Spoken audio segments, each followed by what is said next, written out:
What is up, everyone? JD here. I hope you're doing well today. I got a review for you. This is going to be a good one, too. Let's get into it.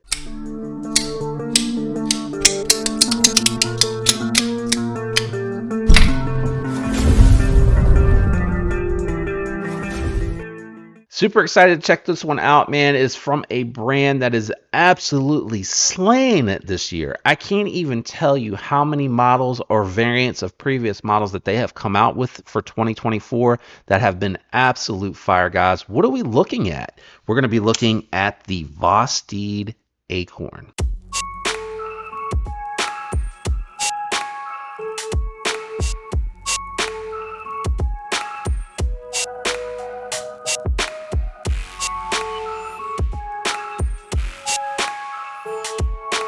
I'm super stoked to check this one out. Guys, let's jump into the review. So what are we looking at as far as size? We got the Growler V2 on the table here. You can see it is definitely bigger than the Acorn, and we got the Kaiser Towser S, which is almost identical in size. I'm really excited about that. Let's check out a couple more. Okay, we got a couple more on the table. We got the Manix 2 lightweight.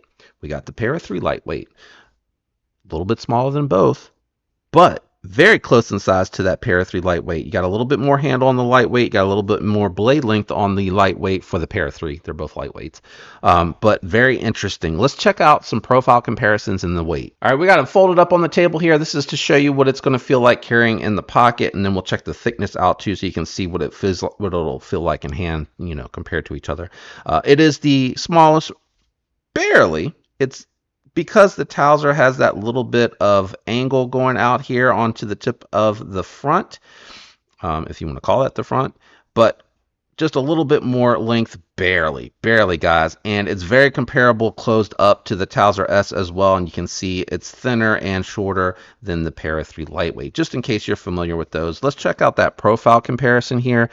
They're identical, guys. Got a little bit of contouring here, so it's going to be a little bit thinner towards the edge, but when you look at them dead on as far as the girth, they are identical. And then with the Towser S, you're going to see here that the Acorn is a hair thinner, just a little bit thinner, not by much. Let's see how much it weighs. All right, we got the scale out and on. Let's check out what the little Acorn is weighing in at. So just over 3 ounces. A little disappointing, teardrop. I wish it would have actually come in just at or slightly under at 2.9. I think that would have been sweet. Now, there could be variations. Yours may be coming in at 3, but mine is 3.1. Let's go ahead and kick it down to the garage and check out a little bit of cutting with this Acorn. All right, guys, in the garage with the Acorn, we're going to be doing a little bit of cutting today. We're going to first use a little bit of paper to demonstrate the nice factory edge Vosteed sent this along with. I bought this, but I'm saying that Vosteed put a factory edge on there. That's really nice. I think that came out wrong. I am not paid for this review. This is just my honest opinions. They do a good job with their factory edges. Fair enough. Now, a lot of people ask me why I'm disenchanted with 14C28N. It is a tough steel, but this is not a fixed blade, so that toughness only carries you so far, right? It's not going to be so much more tough than your other pocket knives out here in 154cm, etc., causing it to be chippy, etc., and so forth. So I'm actually going to start it off with cutting the zip tie. Let me bring it in here to frame a little bit so that you can see it, flip it the right way. And we're going to be using the same belly that I hope to cut everything else with. So we're going to go right through the zip tie there. We're going to push straight down into it, making sure that we're not cocked or tilted or anything like that. So lots of good bite, and that's what I've come to expect from Vosteed's factory edges. Next thing that we're going to do here before we go and test it against any more paper, we're going to go ahead through the denim roll. I feel like the Acorn is going to have really good bite and belly here, so I anticipate that it is going to go through here with just minimal pressure, nice and clean.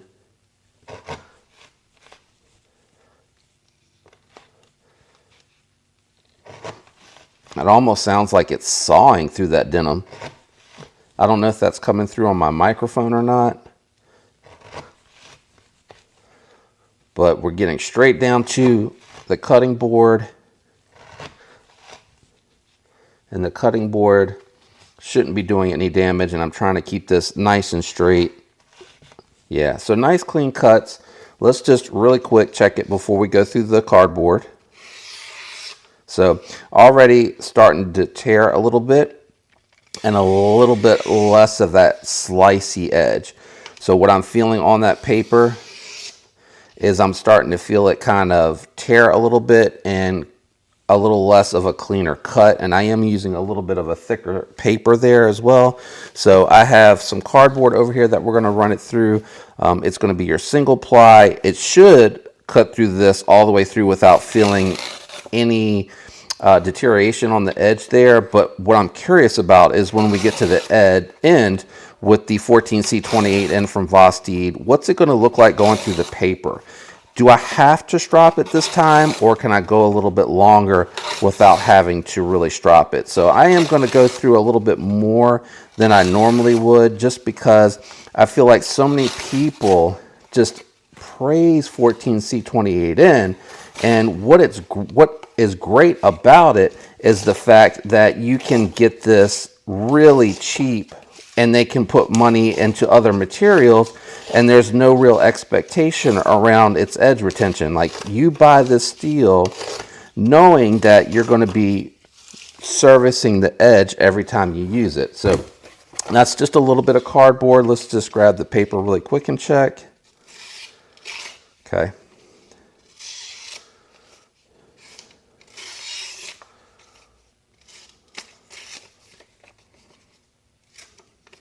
And I'm trying not to do anything with it to force it, right? I just want to cut it through the material and just kind of see. So that wasn't even half of a thing of cardboard. So we're just going to go a little bit further with it. And you can see it's still cutting. And this is kind of my point. It's not that you can't cut with it for a long time. It's that fine edge is gone, but it's still going to cut really, really well. It's going to slice really well. That's not the issue that I have with this one. Sorry, my grip, losing a little bit of grip there. Let me try to go to the other side and see if I can get that bite. A little bit of hang up on the tape there. That's not the blade's fault. That's just the way that this box from Amazon was taped. So we're almost done here. We're going to check it out with that edge, and then I cut that one a little big there. So let me just try to level it out a little bit. We'll goo it off, get that gunk off of there. We'll grab a fresh sheet of paper. It has a nice acute edge and good belly, by the way, and I'll cover all of that when we get back up to the table. So I feel like that's a good amount of cardboard. We're going to clean it on camera. We're not going to skip. I want you to see everything, to see that nothing was done, nothing in my pockets or in my sleeves. So we'll go ahead and clean this off. So you can see, I'm trying to get this goo off with the goof off. So I do apply, kind of rub it in a little bit and let it work for a minute. And then once it's kind of looking like it's doing its magic, really comes clean. So it comes very clean. It looks like the 14C28N is a little scratched. Not bad, not bad. 14C28N, even though it is really tough, it's not a pretty steel once you start actually using it. Like, you actually use the steel, you'll see all the scuffs and scratches and stuff like that on there. All right, so I think we got all the goof off. That's very saturated. Let me grab another sheet of paper. I won't make you guys watch me strop it up, but so there is a blemish. And to be fair, let me see if I can find where that blemish actually is.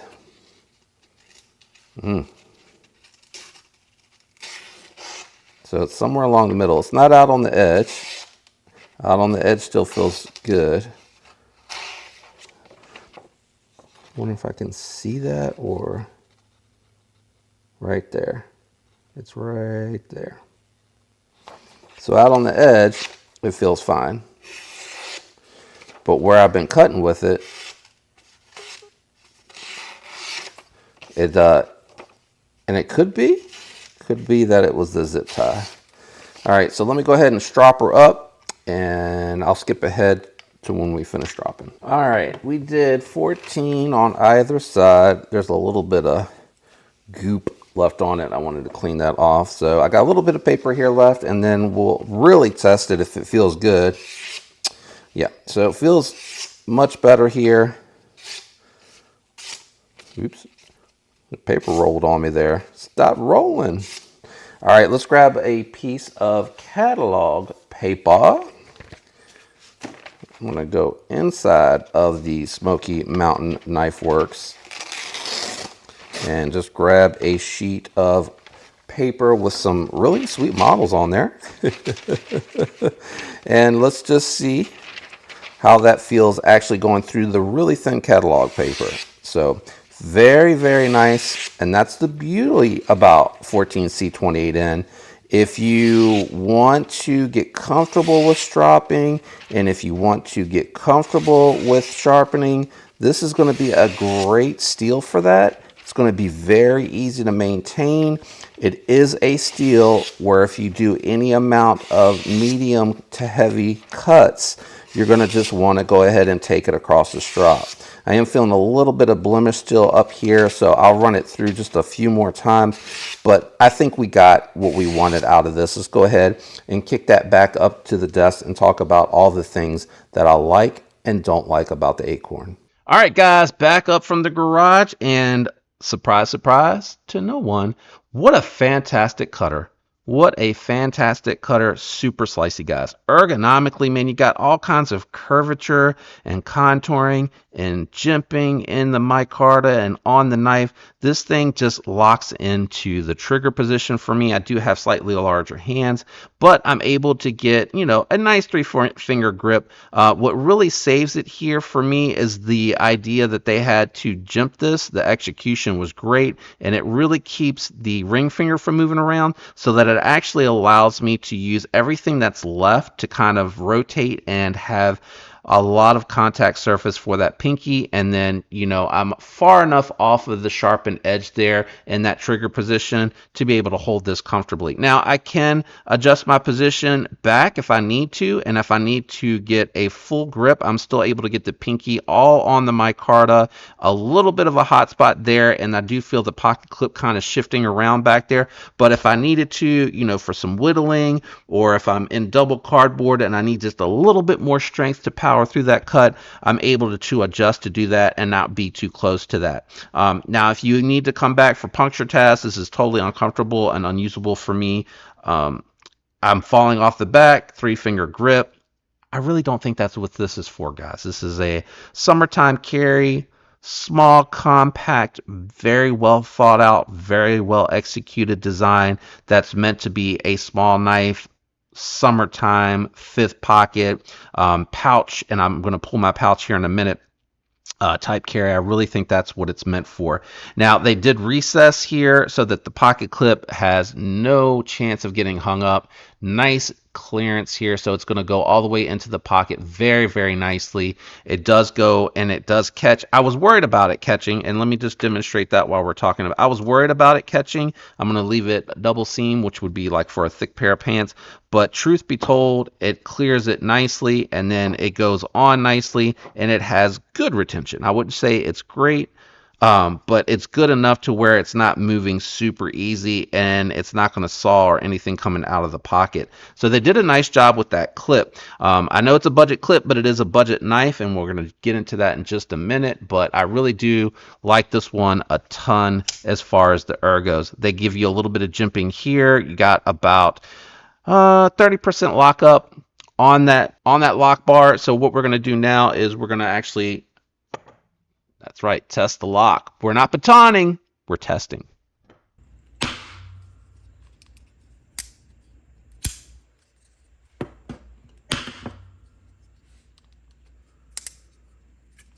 Ooh, that was a bad opening. Sorry, guys. Nice. Making the ear ring in here in the house, trying to do that spine whack test, but passed with flying colors, no issue. I won't be doing that again because, again, it's supposed to be an accident, and what I don't want is to cause any damage with the interface, with the lock bar, or the spine of the knife. I want it to remain nice and solid. Now, the next thing I want to point out in here, even though it didn't come in under 3 ounces, You do have weight relief in there. You do have cutouts on the show side. You have the relief cut on the non-show side. And I am not seeing any relief cuts. So they probably could have done one or two relief cuts kind of above that lock bar. And I think that would have helped to get it down as far as the weight's concerned, but they didn't. You do have a big old Spyderco style lanyard barrel here, man. They really went all out with that lanyard barrel. They even advertised it with the lanyard, which it did come with, but I'm just not a lanyard guy on my knives. And truth be told, I don't need it. I don't need it. Maybe that's what I'm missing here is I should have like a big doubled up barreled braided, but I'm not really into that. You know, I'm going to be using it like this. I'm not going to be doing any puncturing with this one. Heavy duty puncturing. You know, I could get into some cardboard on a big piece if I needed to split the difference easily. You know, the steel fold over pocket clip, this one here, it's a little thin and it moves a little bit. Not awful. I mean, it doesn't have as much movement as my mini October. I'm sorry, not my mini. My October had. That one had way too much movement. This is actually acceptable. I have no issues with that. And, you know, they did a pretty good job. I hate when barrels and lanyard holes and all that other stuff take priority over the pocket clip. I wish they would have just brought this up straight, and then you could have just used the barrel to kind of wrap around, maybe not, now that I'm thinking about it. I think you could have. I mean, I get it. It's a design choice, and it looks good. What's really cool is they're doing a good job with their micarta. It's not quite to the level of what I find that comes on your Kaisers. Kaisers really still, you know, take the cake for me, but this is pretty good. It's nice and smooth, but it's roughed up, so you got a little bit of the white for the aesthetics. You got a really cool pivot collar going on here, and I think it's all one piece if I remember right. I think this is all one piece. It's just oversized, so that looks really good too. Access to that lock bar and the jimping on the lock bar, really good, very smooth. Now I will say, when I got mine, it felt a little gritty, so instead of carrying it and using it as is, I did disassemble it and clean it and lube it. So the disassembly, I won't need to lube it. I might go ahead and clean and lube it because I've been carrying it for a little while now, but I'm really digging this. I love that opening hole. It works really good. You can fail it.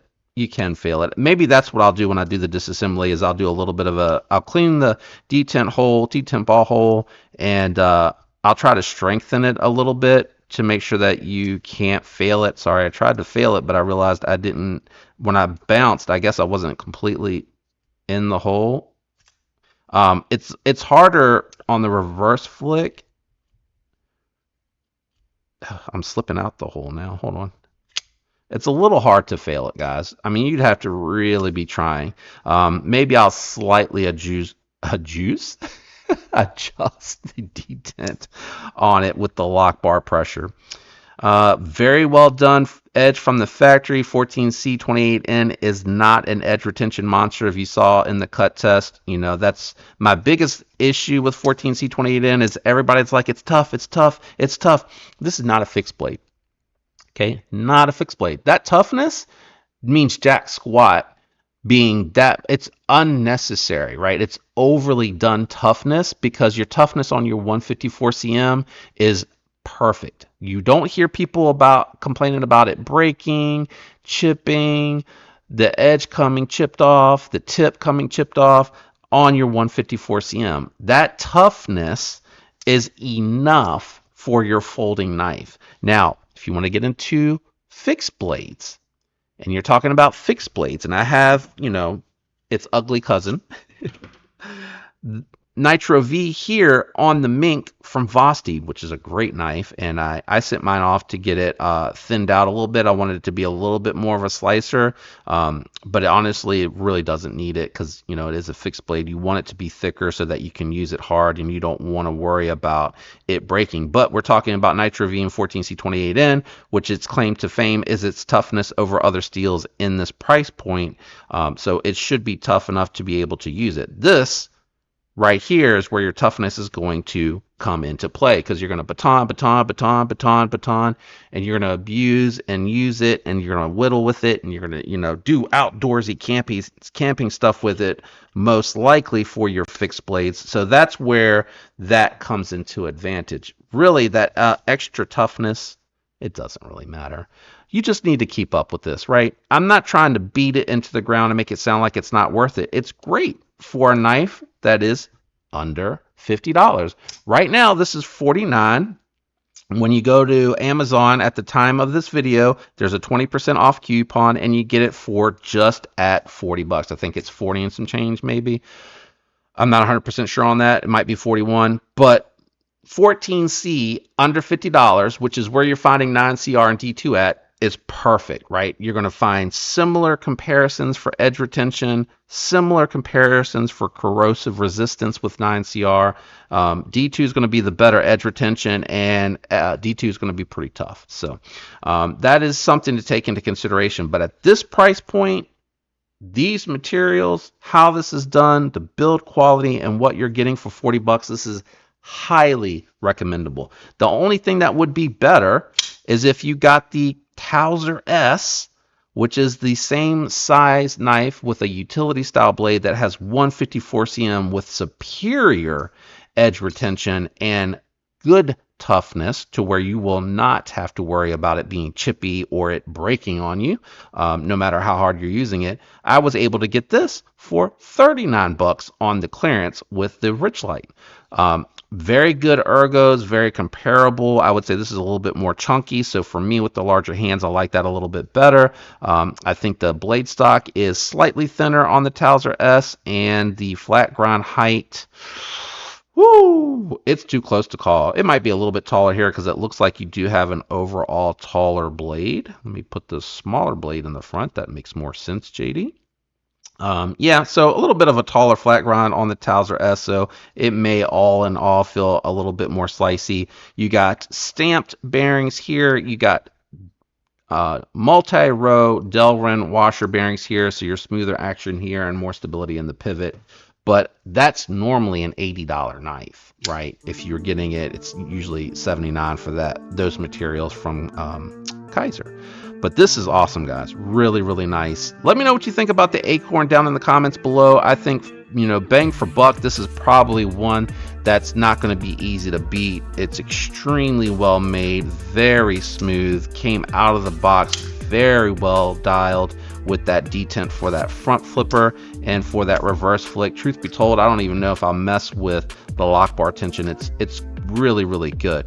Watch out for the disassembly. That'll be coming up. Maybe I will, maybe I won't. But let me know if you picked up an Acorn or what you think about the Acorn. I think it's a sweet price point, especially if you want, something very nice for the money at this price point for a main knife, or perhaps you want a companion and or pouch. Let me know what you think about it down in the comments. I'm going to really quickly, before we wrap up, and while I give everyone a thank you for hanging out to this point of the video, I'm just going to check real quick to see how it fits in my Data Crew water slide, which usually has my power pint in there. I am very curious to see if this goes in easily and if it fits nicely. So it's a little, no, it's perfect. Absolutely perfect. And actually, I think the weight is definitely less. The thinness is really nice, so it fits in there very well. So if you're interested in this for a pouch knife, it's very easy to recommend. I think even the Water Slide Junior, I think it's what it's called, I think it's still the same height, but I think the thickness is smaller as far as what it can hold in there. I love this one though, because as you can see, I like to carry my earbuds in addition to the flashlight and the charger in there. Fits very nicely. But let me know what you think down in the comments, guys. I'm very interested. Shout out to everyone that watched to this point. I really do appreciate it. If you enjoyed the video on your way out, don't forget to leave that like, subscribe if you're not subscribed. Love to have you follow the channel, guys. Thank you for the support. Special thank you to the channel members and that membership that you provide to the channel. It is really appreciated. I love you all. I hope you have a fantastic week. I'll catch you on the next one. Peace.